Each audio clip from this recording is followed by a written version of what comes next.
Good morning, New Brunswick, and welcome to the New Brunswick Today Show. I'm Charlie Cradaville. Today's weather report, hope you like it hot. We've got partial cloudiness going on, some scattered showers and thunderstorms during the afternoon predicted.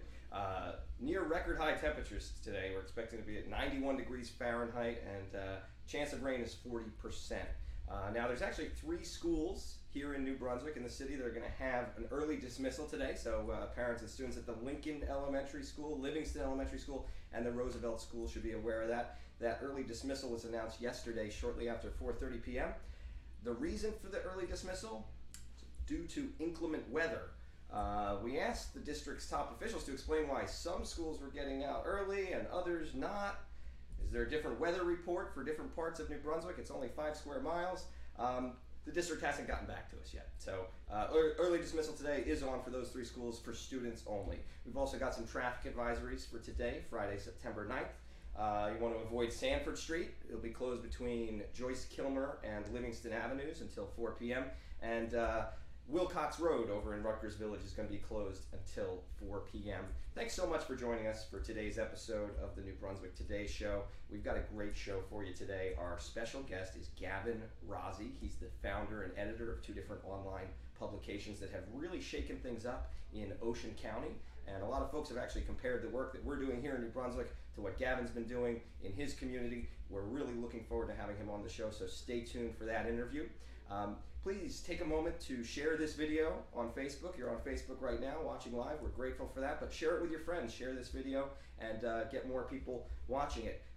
We also are going to be taking your calls. We ask you to give us a call if there's anything you want to speak about. This show focuses on issues in Middlesex County and beyond. We want to hear from you. The number here is 732-993-9697.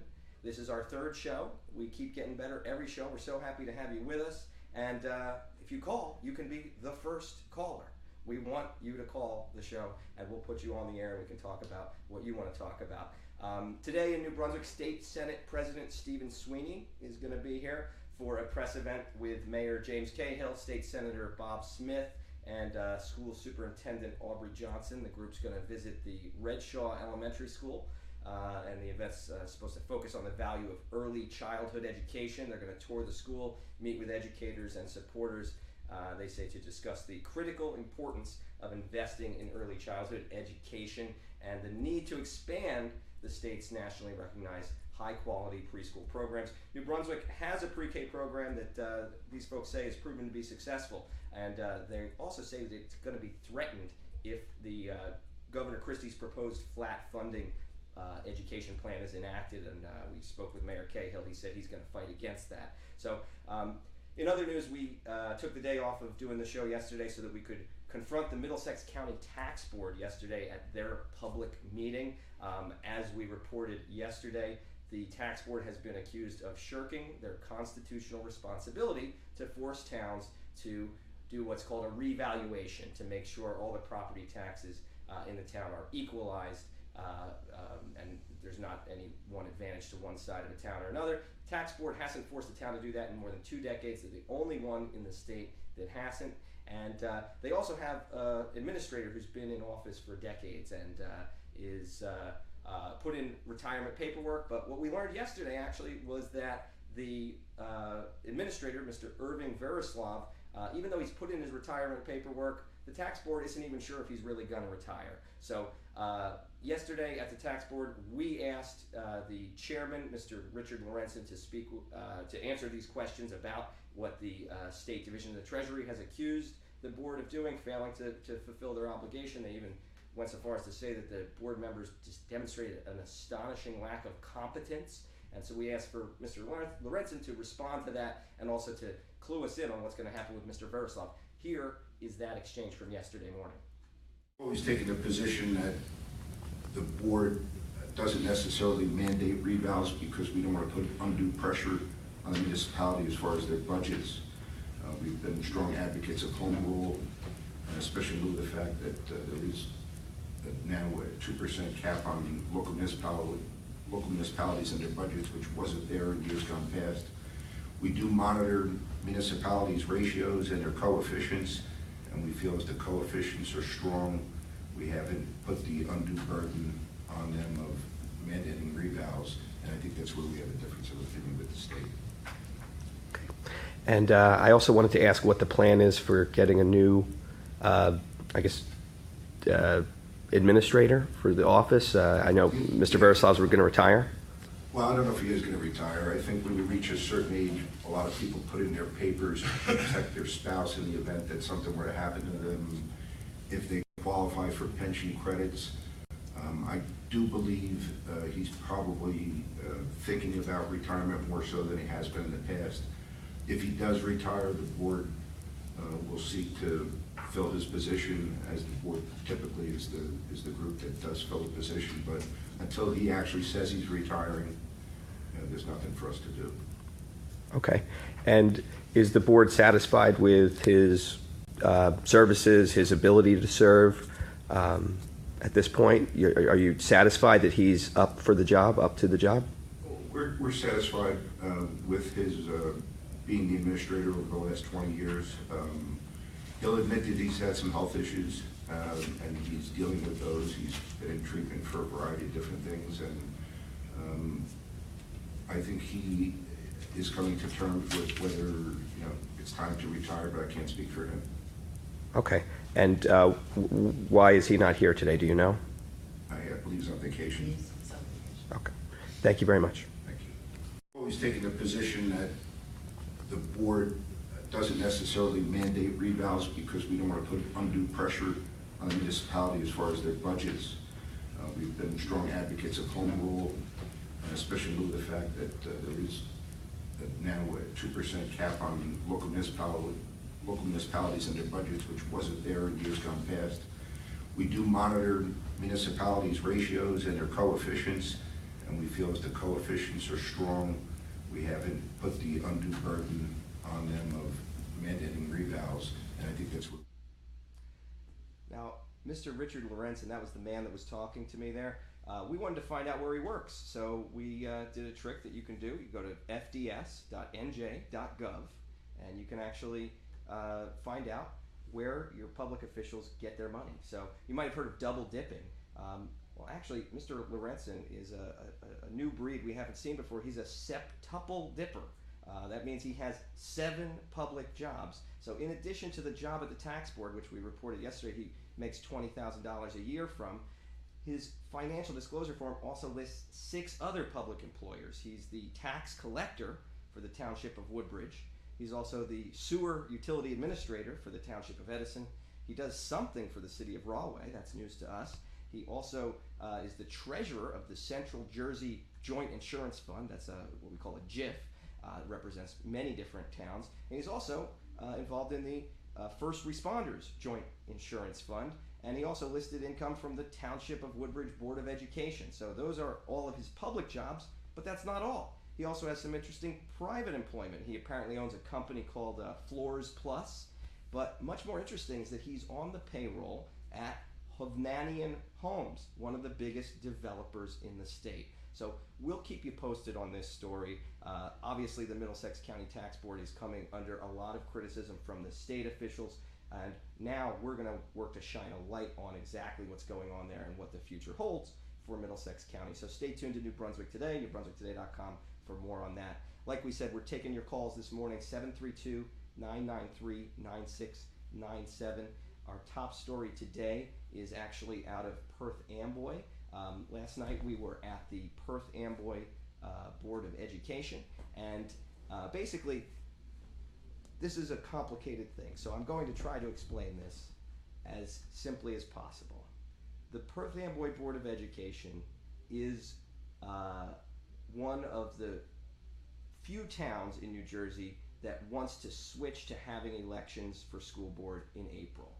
Now, just a few years ago, just 5 years ago, there were elections in April in every town in New Jersey, except for the few that didn't have elections at all. Now, New Brunswick is the exception to the rule because we have our elections in April. But in 2012, the state legislature passed a law that allows towns to switch the elections to November. That law resulted in nearly every town in New Jersey, nearly every school district, changing to have November elections. Now, there's reasons why November elections might be better and reasons why April elections might be better. This was a discussion that every school board had. If they had elections, they were deciding whether or not to move it. Now, the reason so many towns moved is money. It is about the budget. If you have April elections, every year you have to put your budget up for a public vote. And that means that districts had to get out the vote and get people, parents, teachers, and others in the community to support the budget and actually vote yes on it. Otherwise, they'd risk having to make cuts to it. Now, the bill that was passed in 2012 to allow towns to switch from the April election to the November election resulted in most of the towns switching because it allowed them to avoid that budget vote. It said if they comply with the 2% cap on raising the budget that Governor Christie had already signed into law, it said you don't have to have that public vote anymore. And districts were eager to leave that behind. So most districts, including Perth Amboy, switched in 2012 to having November elections. Now, the law that allowed them to do that also allows them to switch back to having April elections if they want, starting after 4 years. So now, for the first time in 2016, municipalities that changed to having November school board elections are now able to switch back. We saw it happen near us. Plainfield voted to switch back to April elections. Asbury Park voted to switch back to April elections. The officials in those towns, those school districts, felt that the November experiment was a failure. They felt that it injected politics into the elections by pairing the elections for school board up with elections for things like mayor or president of the United States. And obviously the voters who were coming out for those elections might not have been as in tune with the school board issues that they were being asked to vote on. So those towns wanted to switch back. Perth Amboy, should be noted, wanted to switch back. The Board of Education voted in January to switch back to the April elections. Now, what happened next is really interesting and really strange. The law that originally set that up allowed not just the Board of Education to make the switch, but it also provided for the town council in that town to switch the election. It also even had a provision that was never used that would have allowed the people of the town to get signatures, put a question on the ballot, and have a public vote on whether or not to switch the elections. It never said, though, what happens if two of those parties disagree about what to do, and that's what happened in Perth Amboy. The city council, which has its elections in November, wanted to keep the Board of Ed elections in November. They say that it saves money. Not having to have that April election does save tens of thousands of dollars each year. Now, it's a drop in the bucket compared to the district budget, which is nearly $300 million in Perth Amboy, but they have been saving $60,000 to $80,000 a year, depending on who you ask, by having these elections in November. The city council didn't want to go back to having an extra separate election just for school board. So the city council passed their own bill, their own ordinance that said the elections aren't going to move. So there was a war between the city council and the Board of Ed in that city. It ended up in the courthouse right across the street from us in Middlesex County Court. And in March, a judge ruled in favor of the city council and said that the Board of Ed didn't quite play by the rules when it switched to wanting to have those elections back in April, and it ruled that the election will go ahead in November. So everyone thought the election was in November. We were looking forward to covering it. We asked the county clerk for copies of all the petitions for everyone who ran for school board. We were surprised when Perth Amboy's petitions were missing. We didn't get those petitions. The deadline to file to run was July 25th. On July 26th, we spoke to the county clerk's office, and they told us there isn't going to be a November election because the school board had once again tried to move it to April. So what the judge ruled in the case originally was that the school election couldn't be moved up because that would shorten the terms of the officials who'd already been elected by about 6 months. It would cut short their terms. The judge said you can't do it that way. The only way to make a switch is to delay the election and extend the terms. So ruled in favor of the city council, threw out their original attempt to move it to April 2016. But ultimately, the board tried again. They said, okay, if we have to delay it, let's delay it until April 2017 so that we can have these April elections that the Board of Ed wants so much. And remember, there's a lot of reasons for this on both sides. The April elections, the goal is to make sure that the folks that are voting actually care about the school system rather than lumping it in with these other political offices. A lot of folks who've been involved in boards of education are saying that now that they've switched to November, they see more and more politics, more and more partisan involvement in the school system, and it's debatable whether or not that's a good thing. So many towns want to switch back. Perth Amboy has now tried twice, and it is astonishing how they failed both times. Here's how it happened. So while this was all playing out, down in Trenton, there was a bill. The bill actually called for basically the overturning of the original law that let folks switch to the November elections. Folks can still switch, but the part that said they can switch back would be put on hold. And the law, which was actually signed by Governor Christie, now says that no town can switch back for at least 2 years. It creates a commission to study the issue, and ultimately, if it basically broke the promise that had been made to these districts that if they want to switch back, they'll be able to. So now, no district is able to switch back. But the really astonishing part is this bill, which was sponsored by Senator Joseph Vitale, who represents Perth Amboy. The bill actually is retroactive. So it goes back in time and undoes what the Perth Amboy Board of Education voted to do on June 30th, effectively canceling any attempt to move the election and overturning the Perth Amboy Board of Education's attempt to do that. So Perth Amboy is the only city in New Jersey that's affected by the bill in that way, and now folks in Perth Amboy are very upset. Here's why. Like we said, the deadline to run in the November election, to put in your petitions, was July 25th. Think about it this way. If you were a candidate, you want to win the election, you want to get involved in your school system, maybe you're a parent, you want to change the way things are going, you're not happy with the incumbents, you want to run. Well, the best chance of winning is getting your name to appear on the ballot. If you can't get your name on the ballot, it's probably going to be an uphill battle to get on the board. Getting on the ballot is perhaps the most important thing you can do for your campaign. To get on the ballot, it's required that you get 10 signatures from registered voters and turn them in at that building across the street from us. And again, that deadline was July 25th at 4 p.m. So the deadline had already passed when Governor Christie signed the bill moving the election back to November. So any reasonable person who wanted to run for office was denied the opportunity to, because all the powers that be were telling us there's not going to be an election. And then, after the deadline passed, Governor Christie signed Senator Vitale's bill, undoing the change that Perth Amboy Board of Ed had made, and disenfranchising folks in that city. Basically saying, well, if you didn't file your petition, you're out of luck. And we brought this up to the county clerk, Elaine Flynn. Her quote, "We follow the law.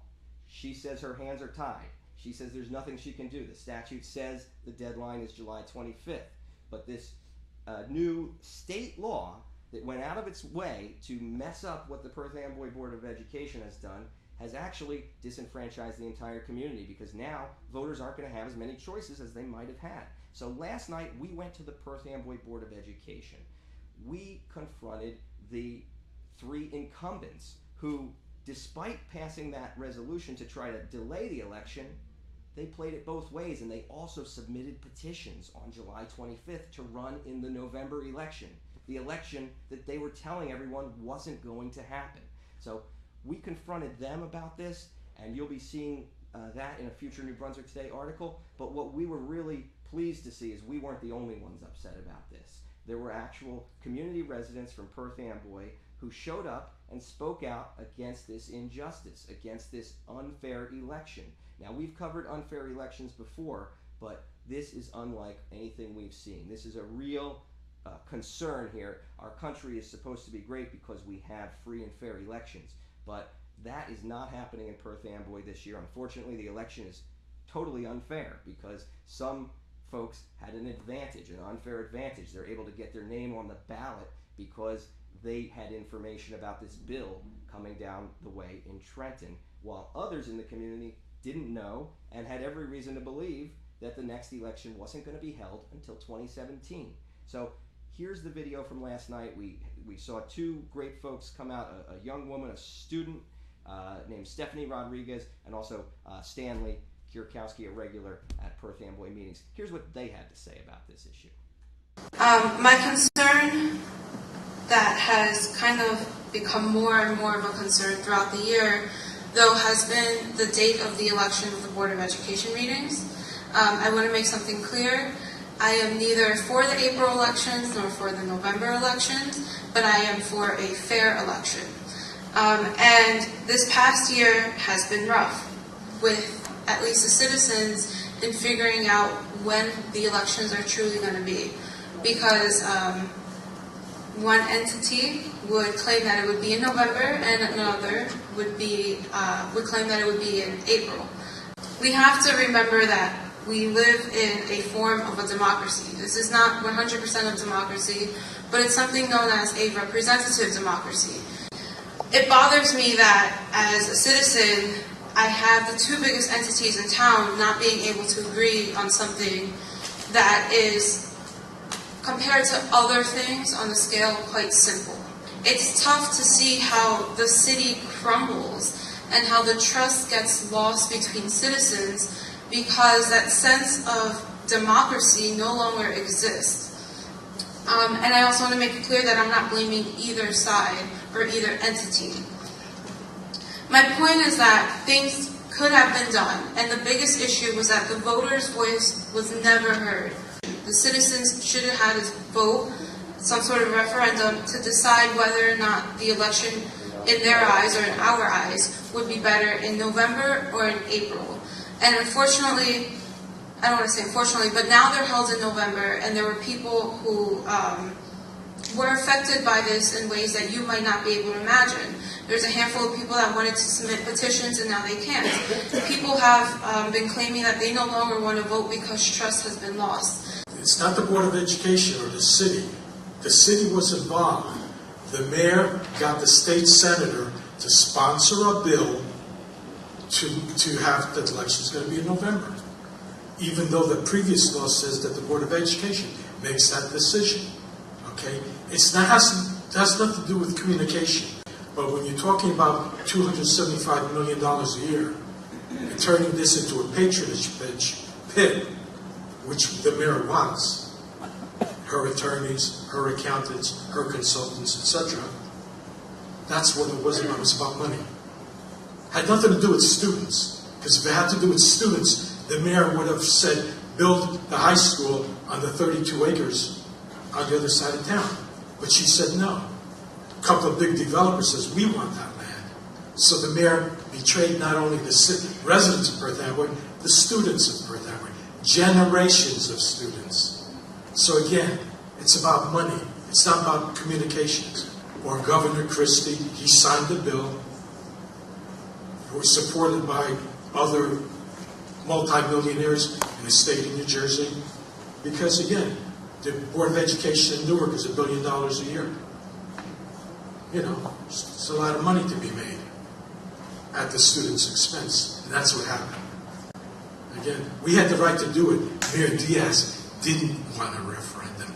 That's why she's got the Senator Vitale to sponsor the legislation. My concern that has kind of become more and more of a concern throughout the year, though, has been the date of the election of the Board. And welcome back.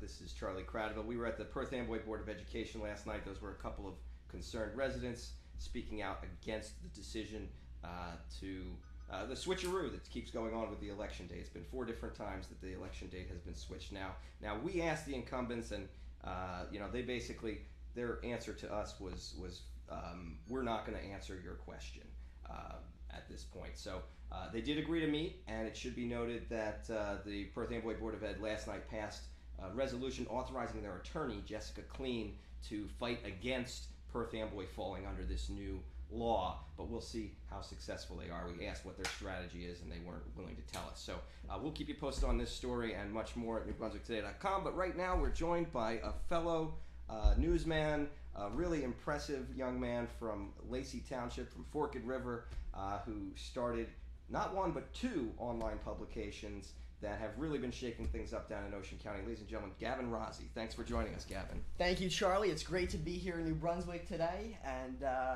looking forward to a lot of the great coverage you got here, especially with the school board. I've noticed some overlap with some of the issues we've seen in Ocean County, and that's an ongoing debate, November versus April. We'll see where the dust settles there. Yeah, so tell us, how'd you get in this business? I didn't think I'd be doing this either, but you have really been doing a lot of great local coverage and coverage of some big power players down in Ocean County. You're still a college student. How did you end up doing this? Well, certainly, Charlie. And just like you, I never really expected to be getting into this game myself. Really, based on my interests and skill set and the direction that I was going in life, I ended up just being bored in college one day, and that's where my second website, Ocean County Politics, was born from. And as I say on the site, our work focuses on the intersection of money and politics here in Ocean County, New Jersey, with a focus, of course, on public corruption. We've done this through public records requests, and really it started out as a hobby, but now really it's consumed me as a full-time endeavor, not unlike yourself here. Yeah, and so you kind of do a lot of the same things we do. You use every tool you can to get the truth and expose it, and a lot of folks are really taking notice and talking to you and giving you tips and stuff like that. Wanted to ask about the Oprah law. It's a really important tool for journalists to be able to get their hands on public records. How has that worked for you? Do you have to fight for the records, or do they just surrender as soon as you show up at the town hall and say, "Here, take it all. We got nothing to hide"? Well, yeah. You know what? I think I've seen everywhere from good public entities that get back to me right away, email, no problem, all the way to some of the less ethical entities, whether it be due to political interference or their policy or what have you. As far as that goes, we've had different issues with different municipalities. One issue that's going to be coming up, I do actually have an Oprah lawsuit that will be going out next week against the borough of Seaside Park. I've been unlawfully denied access to records there related to the Toms River Republican Club Board of Trustees President, Mr. Juan Ballou. We've already documented some allegations with him in violation of the club's own bylaws. He's residing in Seaside Park, but he is the chairman of the Toms River Republican Organization, so there's some settlements. Interesting. We're going to be having a lot to talk about more in depth on some of those matters, but I think we would both agree, as far as Oprah, whether it's Middlesex County or Ocean County, the players and names may be different, but at the end of the day, it's some of the same underlining stories. I think in a free and democratic society like we have with the Open Public Records Act, with the Freedom of Information Act on a federal level, I think we can both agree that at the end of the day, strong disclosure laws, strong accountability laws, financial disclosure statements, all that good stuff, that gives the public and the media the tools that they need to properly hold these public officials accountable. Right. And so you're basically asking, and you've been denied a settlement agreement that's made with a public entity. So the government, made some deal to make a case go away in the court, and that is a public document that you feel you're entitled to. I believe courts have previously said that these types of documents are public documents, but the town just won't cough it up, so you have to actually sue them to force them to do it. That's correct. And believe it or not, this entire saga with the borough of Seaside Park, I've been going back and forth with them since July 30th. And as a state law, Oprah does provide that there must be a response to the request within 7 business days, or that's constituted as a de facto denial. And really, there's nothing special about these documents that I'm trying to get. The Oprah statute provides that any record that is made or maintained by public entities within the jurisdiction of Oprah, must be provided, aside from the 24 exemptions and executive orders for redactions and all that stuff. All I want is the settlement agreement and the complaint, and I think really at this point, I've called them, my phone calls are not being returned, my faxes are not being answered.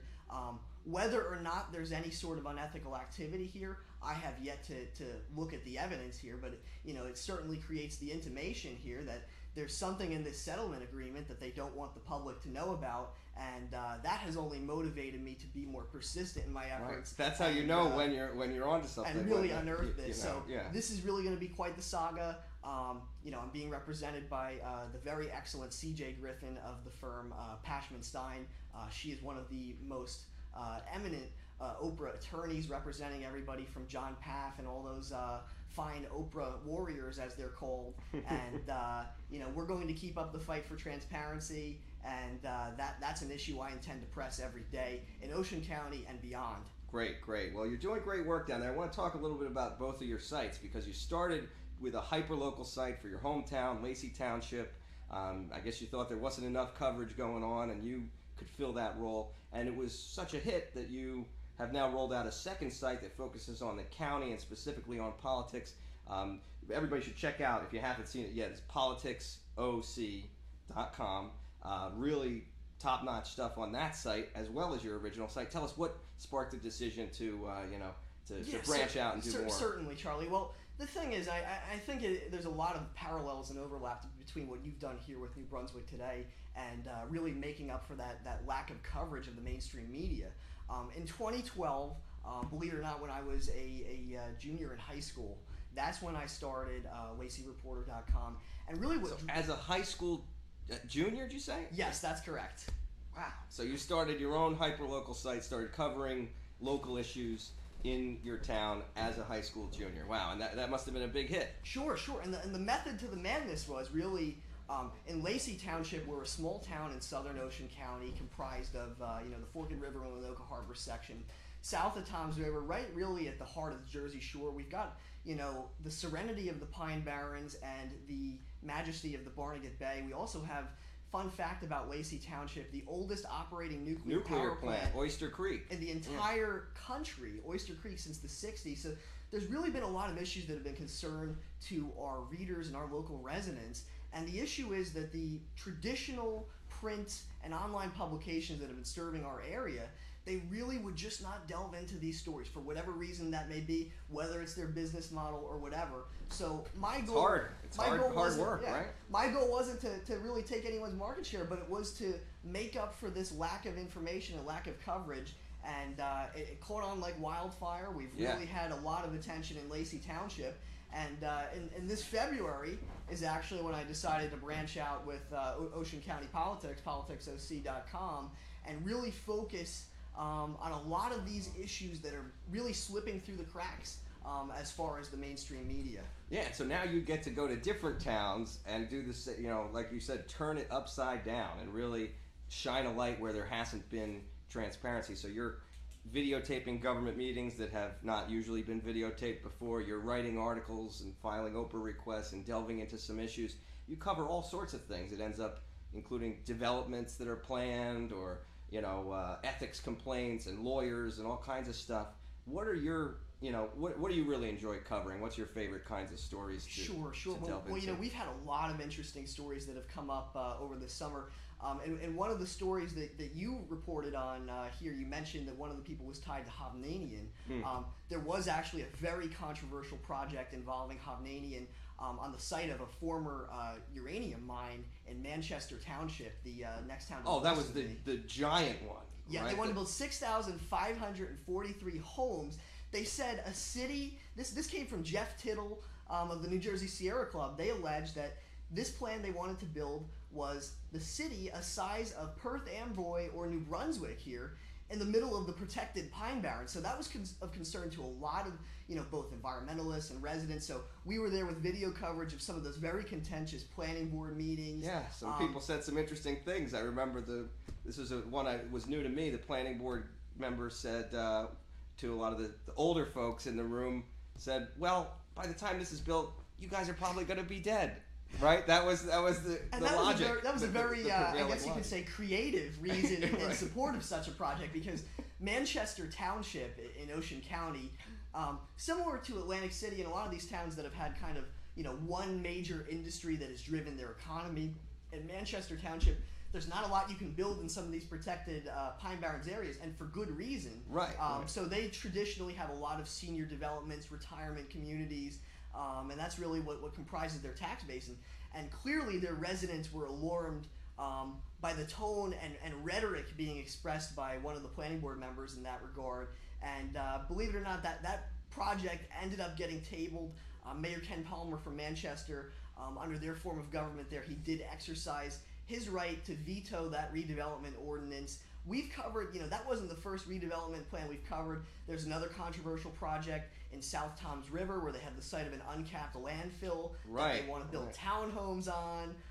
And really what our biggest thing that we've been focusing on has been pay to play, the financial disclosures, the contracts, and all sorts of stuff like that. Right. So for those who are watching at home and you don't understand the concept of pay to play, how would you sum it up? It's kind of like a cycle, never-ending cycle of money and politics joined together. Sure. Well, if you go, one of the best resources that some towns vary with how they make this available. Sometimes they'll make a bills and claims list available in the agendas of their public meetings. Sometimes you have to dig through the resolutions or even file an open request and get them yourself if they don't post them on their website. But essentially, with pay to play, it's not a Democrat problem, it's not a Republican problem, it's something that you will see in both parties, whether it's New Brunswick or Forked River. These professional services firms, they will make contributions to either individual candidates, PACs, party committees, county committees, all sorts of stuff like that. They make these very large contributions, they sponsor cocktail parties, and then they wind up getting these contracts in what some would say is a spoils system, and it creates it creates a healthy bit of skepticism and concern among the public, because this is the public trust that they are dealing with here. That are we getting the best and brightest professional services for the money that we spend, or are we getting somebody because of political connections? And that's something we've explored extensively here at Ocean County Politics, and I know it's something you've covered extensively with the financial disclosure forms. You mentioned that earlier in the program. That is a fantastic resource. It's driven a lot of my reporting. Yeah. It's often a starting point for questions regarding conflicts of interest, and that's really a key concern for any public official, whether it's the MUA commissioners, school board members, or town council. We need to know that these individuals have our best interests at heart and that there aren't any hidden agendas guiding their actions.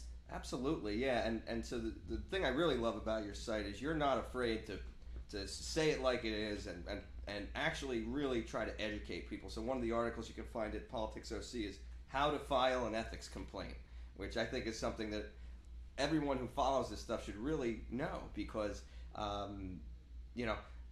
like you said, it's as simple as getting the financial disclosure form and looking at where they say they get their money, and then if there's something that they're not putting on that form, that's a violation right there. And so I've actually caught Middlesex County Tax Board member, City Council President Kevin Egan not disclosing one of his rental properties that he owns, and it's amazing to see how the gears start turning once you file that complaint, and how it seems like so your article is very much about the local finance board, right? Because in most of the state and all of Ocean County, that's where you file your ethics complaint. There's a few towns that still have local ethics boards of their own, and sadly, they're usually an obstacle to getting to the local finance board. So here in New Brunswick, for instance, I had to file my complaint with the New Brunswick Ethics Board. A bunch of local people who obviously tend to have connections to be compromised when it comes to the city council president. And so, of course, you see the process of the system bending over backwards to try to exonerate people who are guilty, or it's really fascinating. So it's something that I would encourage people to do. If you think something's wrong, file that complaint. So kudos to you for putting that article out there. Have you ever done that, filed an ethics complaint? I have not had reason to do so yet, but the day is young. Who knows if anything comes up. And like you said, Charlie, these financial disclosure forms, they are really a key thing for transparency. One of your best things that you did was confronting the county prosecutor, because he put on the form just law firm, when it was in fact a politically connected law firm that really was raising some questions that really you had a duty to investigate as a journalist. And I found the Middlesex County prosecutor's response to your question, I think that left much to be desired. And as far as that goes, if you look at some of the criticisms that some well-respected people on the cutting edge of transparency, like John Paff have made. You see stuff like the local finance board, these local ethics boards. You're right; they can be an obstacle. If you see the Election Law Enforcement Commission on a similar but unrelated note, they haven't had quorums for their meetings. Haven't been able to do their job. Yeah. I had 2 complaints pending before the Government Records Council, which for people watching at home is the state administrative agency for filing complaints if you're denied access to public records. I have 2 complaints that have been sitting on their docket for over a year and a half now, and no action has been taken. They have had meetings canceled due to lack of quorum. So, I think definitely, in my personal opinion at least, we need to stiffen these penalties. In some cases they're only $100 to $500. There really needs to be a strong deterrent to this lack of transparency, because ultimately, at the end of the day, this is the public trust, and we cannot see that public trust desecrated or harmed in any way by the conduct of these individuals here. Cool. Well, we're going to have more with Gavin Rossi. Right now, please comment on the Facebook page if you want to call in. 732-993-9697. We have a comment. Yeah, we have a question for the Facebook live stream right now for Gavin from Joanna D'Angelico. Sorry if I butchered that. Okay. Very interested in your position in Lacey politics, ampersand? Question mark? In Lacey Township politics, well, what I would say about that, in Lacey Township right now, the election this year isn't really going to be that particularly exciting. The Ocean County Democratic Organization, Ocean County is a Republican bastion. Our county Republican chairman, George Gilmore, he delivered a 70,000 vote margin to Governor Christie, so it really is a Republican stronghold. Heavy Christie country. Exactly. Yeah. This is prime Christie country. As far as Lacey Township politics go right now, we've got 2 council candidates that are running for re-election, Peter Curatolo and Stephen Kennis, who is our current mayor here. And, really there is not a lot going on in this election because no Democratic challengers have filed. We did have a split within the local Democratic organization where 2 of their former candidates actually did run as independents last year. That was Greg Panza and Barry Bender. And really, as far as the same players on the school board, probably the biggest shakeup that we had in Lacey in recent history was the 2014 election of Regina DeSenza to the school board. She ran in the wake of exposing the $19.8 million solar panel project among the 6 schools in Lacey, which ended up being the subject of a state comptroller's alert because we ended up spending about $20 on the dollar for those solar panels. Because essentially what happened was the previous business administrator and the administration at the time, they made the decision to hedge the financing of the entire project on SREC, which are the tax credits certificates for the solar panels. The SREC market bottomed out. They promised no tax increase as a result of the project. And we know with Governor Christie's lovely 2% property tax cap, debt service payments are not within that 2% cap. So unfortunately for the residents of Lacey, the taxes still ended up going up. And that was one of the biggest stories that we covered in the beginning of LaceyReporter.com. Wow. And by extension, moving forward to Ocean County politics with that as well. Cool. So do you get involved in local races, or do you speak up at council meetings? Do you take public positions? I know your website has some very strong language on it, but do you get involved in the same way that political candidates do? Typically there's a lot of people in every town. You've got them, people that will show up and speak at meetings. My policy is I only speak if I have something worth saying. I know people don't like. Some people like to hear the sound of their own voice. I'm not one of those people. Sure. The last time that I ended up speaking up at the podium at one of those school board meetings is when the board attorney attempted to interfere with our filming of a public meeting. Oh man! And that's rookie mistake. Yeah, well, Well, the guy's been the school board attorney for 28 years. I mean, I don't know how it could be a rookie mistake. I mean, at best, maybe he just misread the law or had a misunderstanding. At worst, maybe it was a malevolent attempt to silence public debate and discussion about the school board. Mm-hmm. But when those threats were made about me filming and trying to interfere with that, I took that very seriously. You got up and you stood up for yourself.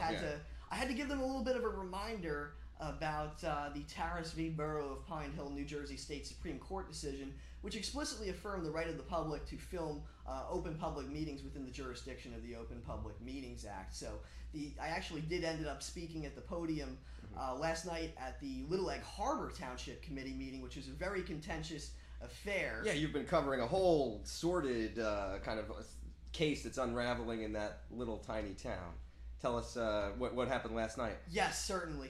Well, that meeting stretched to almost midnight there, and Little Egg Harbor Township Committeeman John Kem, in response to our reporting about questions surrounding the 90% tax assessment reduction he received on his property, along with some concerns about leaked documents we've been publishing, and he called for an attorney general's investigation into these leaked documents. And Charlie, you know as well as I do, the number one underpinning of American journalism is you never give up your sources. And I stated to him, it wasn't even during public comment, I had no obligation to answer, but I was called up to the podium, and when there's going to be unsubstantiated smears being made on my integrity, my character, and attacks like that, I had no choice but to respond, not only for the good of myself, but also for the good of the readers that put their trust in me every day for delivering the local stories they care about. So I did respond, and I did defend myself against these false accusations he was making. And they said that you were up to no good because you somehow got these documents that you shouldn't have had.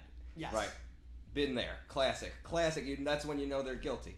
But so I want to first of all remind our viewers that you can still be the first caller on the New Brunswick Today Show. 732-993-9697. If you've got a question for me or Gavin or something that's going on in your neighborhood you want to talk about, please give us a call. I want to talk to you about some of the enemies you've made. So you actually are really fierce. You basically, I think, are a big part of the reason that a freeholder named Jack Kelly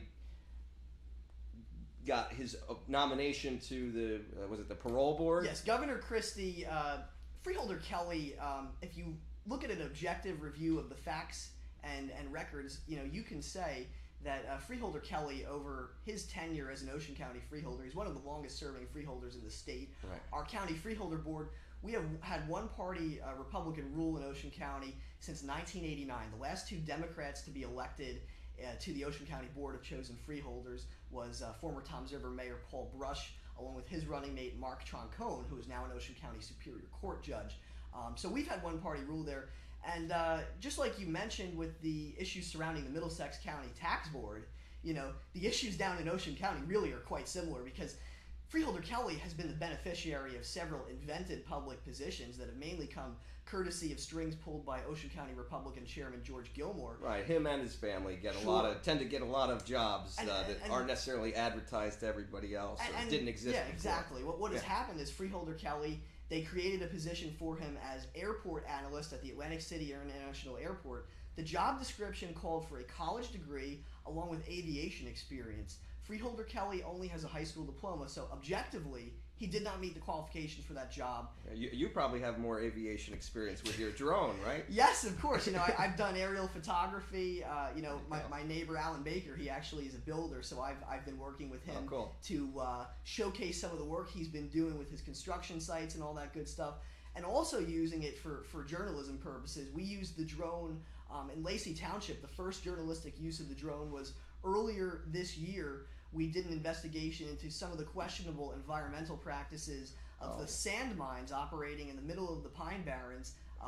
We went to... So you did a flyover and you got some footage. That's fascinating. We stuff. did, yeah. A gentleman, one of our readers, David Grome, he has a property right next to one of these sand mines called Lacey Natural Sand. Yeah. And I was out on his property. He said, when they're supposed to spray down the truckloads of sand as it's going out, because they use this Pine Barren sand, they use it in construction, road work. Yeah, it's used to make cement and all kinds of stuff. Sure. And the issue that was happening is, his yard where he has a farm on that property was like the Sahara Desert with sand blowing in. Oh, and the issue is, Charlie, it's an environmental debate. It's a question that we're going to have to collectively answer as a society with what we want to see in the environment in New Jersey.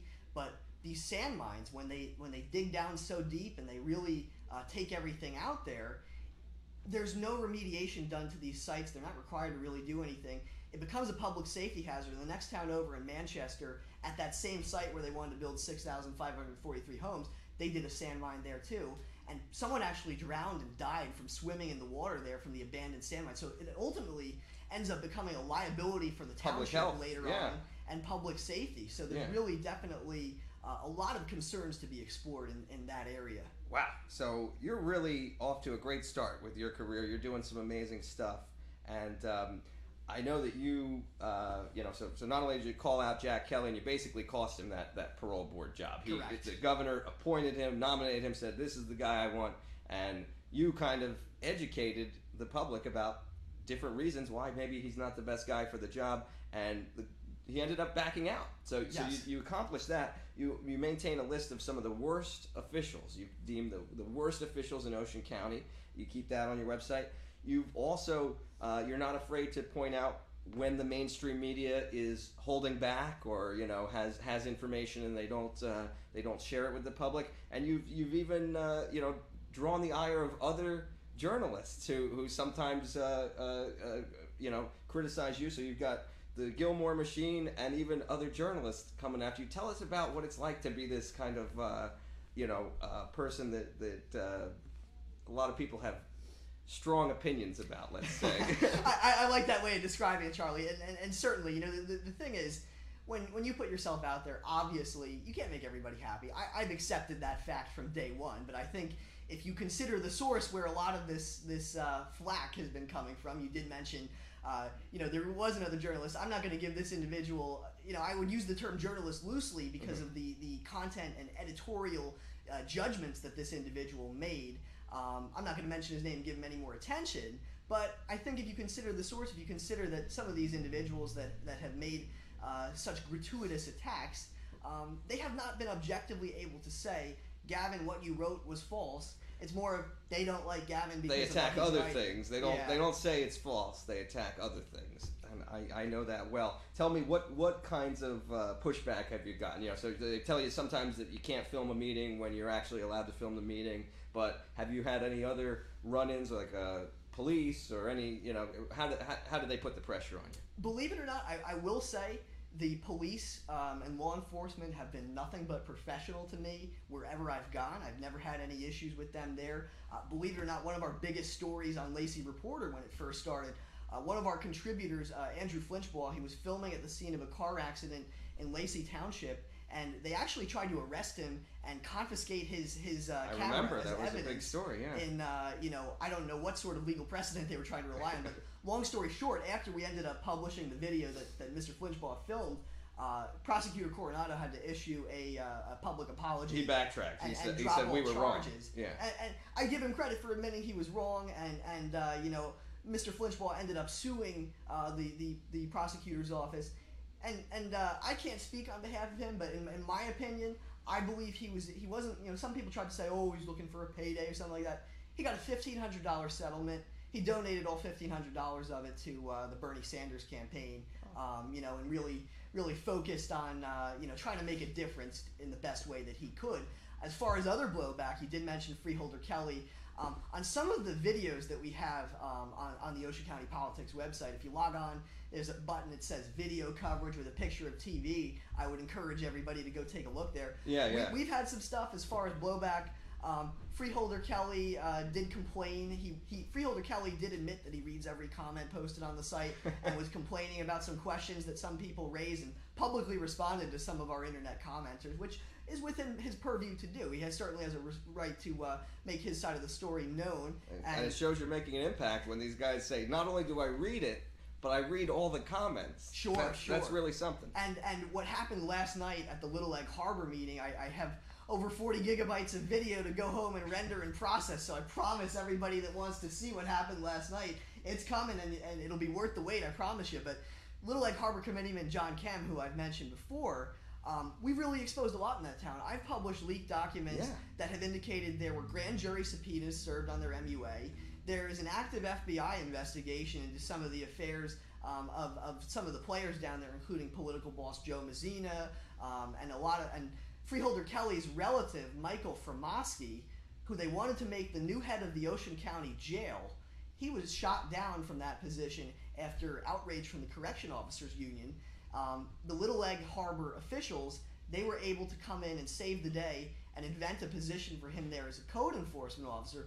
We found that he's, through the internal reports that we've been able to been provided through our sources, we found that Mr. Fromosky was involved with sexual harassment against some township employees, and what was really interesting is a lot of the time I've questioned the integrity of some of these politically connected law firms, but a law firm tied to the Ocean County Republican machine, even they condemned Freeholder Kelly's relative, Mr. Fromosky, Wow. and they concluded in their investigation report written by the firm of Siddahol-Zapfel-Zabarski, they concluded that there was, quote, no question that he violated the sexual harassment policy. And, that's not the only thing with Mr. Fromosky. We will be exploring some of those other storylines in Little Egg Harbor, and really, it's quite the tangled web that has been weaved, and we're trying to navigate through this whole web and put it together in a way that's easy to understand, both for the people that are political junkies that have really followed this from the beginning, but also those that may not be familiar with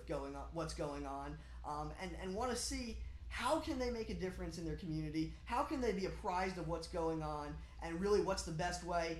My favorite quote is from Supreme Court Justice Louis Brandeis, that sunlight is the best disinfectant. Sure. And our goal is to shine as much sunlight as we can in Ocean County, and that's what we've been doing, Charlie. Well, you're doing a great job, and I know you have a really excellent knack for finding the stories that really do matter to people and going to the right places and asking the right questions.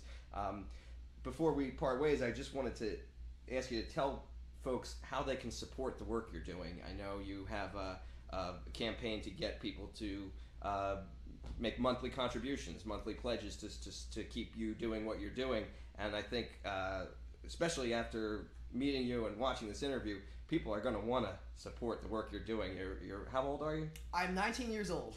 You're 19 years old, and you have already accomplished so much.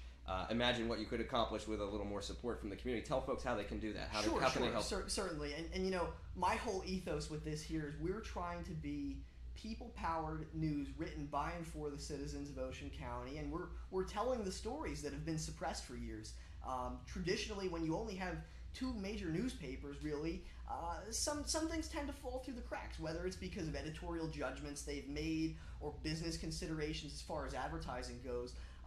I do have a page on the crowdfunding website, Patreon, and that's where people can contribute any amount of money they want per month. I'm not going to put a paywall up and block people from logging in if they don't contribute. Really, my goal is to get this information out as far and wide as possible, so people can right. You don't want to restrict it. You want people to get it, and so people can go to politicsoc.com, and there's a link for Patreon to become a monthly supporter, and it's also on the Lacey Reporter website as well. Yes, it's both on there, and what we plan on doing. I have been overwhelmed with the response we've been getting. I've been getting contributions on there. People have been mailing checks to our P.O. box in Lenoka Harbor if that's what they prefer. And really the thing is, I spent a lot of money on camera equipment, video production costs, web server space. So really, my first and foremost goal is to, turn this into a sustainable operation. And as we eventually get more resources, I would like to bring more people on, expand our coverage.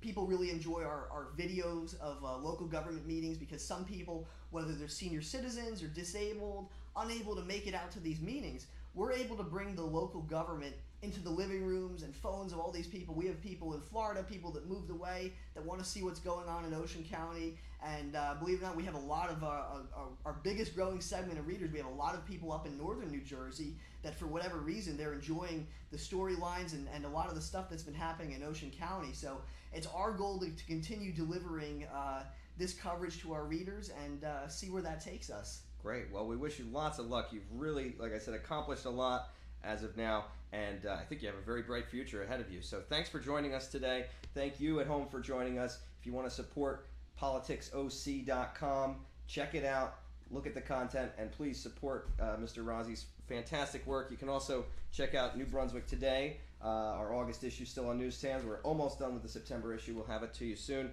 And we will not be doing the show next Monday from our studios, but what we will do is we're going to go live Monday morning at an event with Congressman Frank Pallone, a roundtable event that's taking place down in Keyport. So we'll be out of the studio, but still bringing you live news. And hopefully we'll be back Tuesday, depending on what's going on with the Perth Amboy Police Chief's criminal case across the street. So there are some good witnesses there that we want to make sure we see. But we'll be back either Tuesday or Wednesday morning with the New Brunswick Today show. Thank you to Gavin Rozzi for joining us. Thank you to everybody who watched. Please share this video and let people know about New Brunswick Today and politicsoc.com. We'll see you next week. Thanks so much to our staff and crew here. Enjoy your weekend, and we'll see you next time on the New Brunswick Today show. Thanks for having me, Charlie. Yeah, Really thank you, Gavin. Great job.